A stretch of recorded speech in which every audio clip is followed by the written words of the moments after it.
સ્વાગતમાં તો મળીએ કીધું. એક કેસેટ મારી સંભાળો.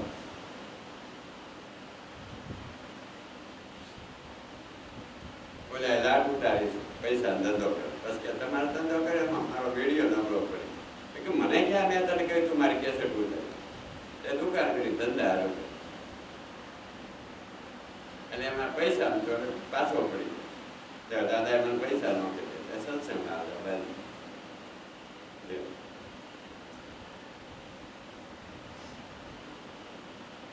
મારા વાંધો કે ને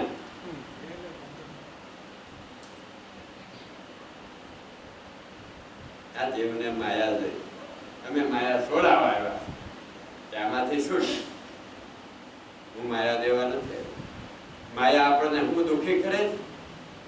મેં આ મહાભારત મગાવ્યું એની અંદર હું વર્ણન કરીશ કે પાંડવો કૌરવોને હગ્ગા ભાઈઓના યુદ્ધની અંદર હગ્ગા ભાઈઓને ભીષ્મ પિતાને દ્રોણાચાર્યને અર્જુન કર્ણ અને અર્જુન બે હમા મારી નાખ્યા. માયા હારું માર્યા, રાજ હારું. માયા આ ધંધા કરાવે. આ બધા ખેલ માયાના થાય. તમે બધા માયામાં શું હરિભજનમાં નથી. આજનો મારો સત્સંગ અહીં પૂરો થાય છે. હું તો ઓફિસમાં સાધના કાળમાં બેઠો છું અને હવે થોડો સમય થઈ કદાચ કોઈને અહીંયા કે આકડિયા ભાઈઓ હોય તો મારા દરવાજા ખુલ્લા. ન આવવું હોય તો માયામાં મોજ કરો, મને કાંઈ વાંધો નથી. છેલ્લે વળી મને કુકની દયા આવી જાય, મોજમાં આવી જાઓ. મોજમાં આવીને કાંઈ દેખ હોય ભાઈઓ માગવા આવે તે બાપુ પાઘડીનો કાઢો. પણ છોકરા લગ્ન થતા ઢોલ કઈ રાખો. માગવા આવે 5 રૂપિયા નો છે અને છોકરા લગ્ન થતા હોય એ મોજ આવે તે થાય. મોજમાં આવે અને કદાચ મારો વાલો 100 રૂપિયા બેઠો અને મને મોજ આવે તો હું એને આપી દઉં. હું તારું દાન કરું ભગવાન, અરે તને દઈ દીધો દાનમાં. ભગવાન નું દાન કરી દઉં, મારા ભક્તોને આપી દઉં. પણ મારો થાય તો ભગવાન મારી પાસે કાંઈ ન આવે. અને ભગવાન બતાવી દો પછી ભગવાન કે એમ તમે કયો એમ ભગવાન કરે. દાન કરી દો. જાસાલાની નોકરી કરી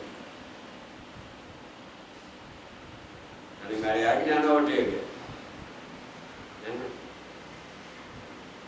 ગઈ. મેં એમ કીધું હું તારે પરણી ગયો ધથે વાળો મેળવી લીધો દીકરા હોપારીની સાક્ષી. હવે તો વયો જા મને મૂક્યું. મરી જાતો ન મૂકું. હાથમાં પતાલે એમાં કોક ભાઈઓ બાંધે ને એ બોલો કામ કરી નાખશે અમને. ભાઈઓ આમાં ઘણી હોય. અહીં તો બહુ સારું છે, બહુ ડાયું ભાઈ. તમે તો કેટલાય ફૂટ કર્યા છે ત્યારે બોલ્યું છે.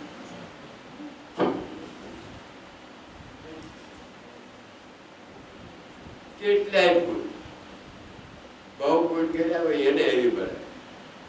એનું જ ધાર્યું કરે એ સમજી લેવું કાંઈ કાંઈ ફૂટ કર્યા છે કાકા હલવા. પછી બાધા થયું ક્યાં? હું કઈ થોડી કાશી પૂછીશું તારું ગોતરવા લઈને જાઓ.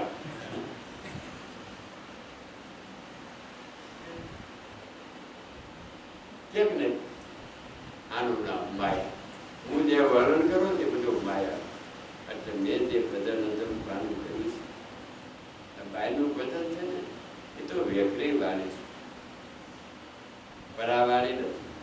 પરા એટલે પોતાનામાંથી કરે. અને જે તમે ગાઓ એ વેકરી વાણી છે. ગુરુમુખ અંદર ખુલે છે અને એમાંથી જે સ્વર આવે અને એ સ્વરમાંથી તમારા શબ્દની અંદર રણુકાર થાય અને રણુકારમાંથી જે શબ્દો થાય એ શબ્દો જ્યારે તમે આ જગતને આપી શકો ત્યારે બહુ બહાર ઉતરી છે. બહુ ઊંડો છે. સંશય ટળે મનડા ગળે રાખે ની કોઈ પર રોજ માનવાય. જેમ જેમ સત્સંગ, આ સત્સંગનો રંગ છે ને દાદા, મારી પાસે કોઈ નહીં, મારી પત્નીનું મારી માં કહે 12 વાગ્યા લગી સત્સંગ થાય, ગતગંગા વયા જાય, મા દીકરો અને પત્ની બેઠા હોય. જેમ જેમ રાત ગળતી જાય 4 વાગ્યા લગી સત્સંગ આવે. અહીં આવડા ગલુડિયા સનસેટ કરે, મનડા કરે, રાખે નહીં કોઈ ઉપર રો. ત્યારે મન ધીરે ધીરે આવો પ્રેમાળ, ભાવાળ, ઊંડાણ. અને જેમ રાત ગળે અને સત્સંગ ગળે ત્યારે આમાં પરમાત્માનું સ્વરૂપ કરી જાય. આવો સત્સંગ કરવા માટે કાયમ ગુરુ પાસે 24 કલાક રહેવો, દિવસનો પુરુષાર્થ કરવો પડે. કારણ કે વહીવટ કરવો એમાં પુરુષાર્થ જોઈએ અને સાધના કરવા એમાં શાંતિ જોઈએ. તો થાય.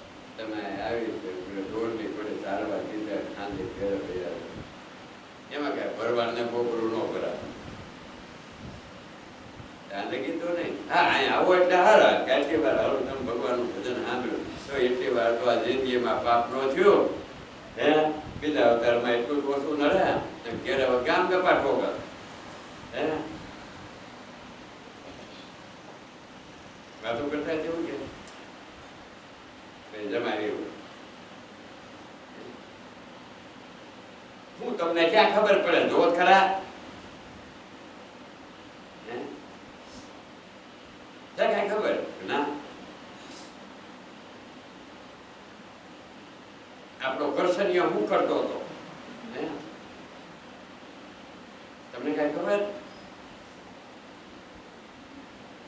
અને ઓલી સટડી લાગોડી એ તો આપણો હાવ એનો થઈ ગયો. તમને કઈ ખબર છે? હું આખો દે રખડો તો મને પાવલું પાણી ન પાય. એ આયલો સત્સંગ. ત્યારે બાબુ હોય બાબુ કાંઈ વાંધો નહીં, છોકરું કહેવાય ને, હાલે. મને નથી બોલાવતો, શું કરું? કાંઈ વાંધો, ત્યારે કાંઈ બોલવું નહીં. અરે આખી જિંદગી હું તમારે હારે બોલી, હું છોકરા હારે ન બોલું. બાબો કંટાળે, માય જાય કરો કુવામાં. કુવા આવ્યો તે પહેલાથી નીકળી ગયો તો આ વારો ન આવે. અરે તમારા ઘરમાં આવો સત્સંગ આવે, મેં આમાં ક્યાંક ક્યાંક જોયો છે. હાલે છે ને? જો કે આય નથી બહુ એ અમારા આકડિયા બહુ આવે. સુરતમાં તો એટલા બધા ત્યાં ના પૂછો વાત. એ તો બાપા અંદર જમાવ્યું હોય દાળ ને ભાત ને થોડું કારેલા શાક ખાય અને ટીવીમાં બેઠા હોય. અમે ટીવી જોતા હોય. જો તમને શું ખબર પડે? જો મહાભારતમાં આમ આવે, તમને કઈ ખબર પડે? તને શું ખબર પડે? જોઈ લે, ભીમ પાસે રોડાની ગજ્યા હતી કે લાકડાની ગપાયા થોડા. તારો ડોહો લાકડાની નહોતી, ગાય નહોતી, એની પાસે જ્ઞાન ગંગા ગજ્જા હતી. પવન વાયુ, ભીમ વાયુ, વાયુમાં જ્ઞાન હોય. પોલાણમાંથી સત્સંગ પવનમાંથી આવે. આમાં પવન ન હોય તો તમારા કાનમાં કેમ શબ્દ થાય? એ જ્ઞાન મહાભારતને સમજવું ને, એ તમે નવ અવતાર લો છો, એ જ્ઞાન જ્ઞાન છે. અર્જુન છે આત્મા છે, કૃષ્ણ છે એ પરમાત્માની કળા છે. દ્રૌપદી એ દબદબતા બે પ્રાણ છે. કુંતા એટલે કાયા છે. ધર્મ એટલે પ્રાપ્તિ છે. આ બધું મંડળ આમાં છે. પછી દુર્યો એટલે આ ધર્મ થી દૂર છેટો છે એટલે દુર્યો.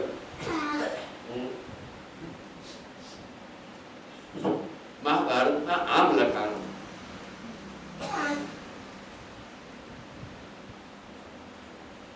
અઢાર શ્રેણી એટલે 9 ઇન્દ્રિય અને 9 ઇન્દ્રિયની ક્રિયા. 18 શ્રેણી મહાભારત 18 દિવસ આવી.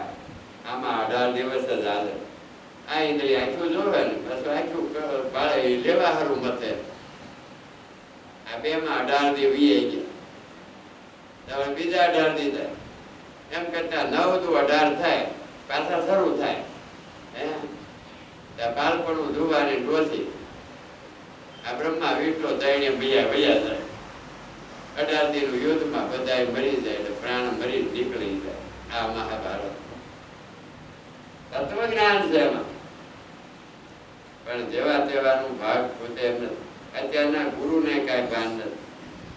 અમારી પાસે હવે તો કહું તત્વજ્ઞાન સુરતા આમાં આમ બેઠો હોય, હું ઓફિસમાં બેઠો આમ તીક્યો નેચરલ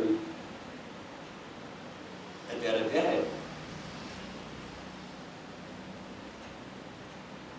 થાક્યો કેમ બાપુ હા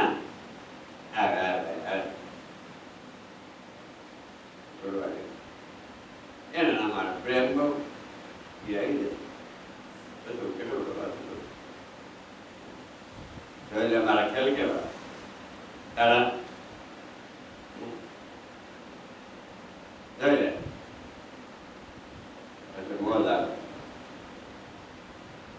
પોળી કલાક થાય વાતો કરી પેટમાં ગલુડિયા પોળે. પછી ભાડા આપવું પડે કે હું બાપુ સત્સંગ બાપુ બે હું સત્સંગ હું બાપુ બેરું સા કરીએ. અમારા પાંચ માતા માણસ એક હોય તો ધરાય પાંચ પડતો આમ હાલું ને પગનો અવાજ ન થવા દો. બધી કઈ કર્યું તું તાર પાણી એટલું મૂકી દે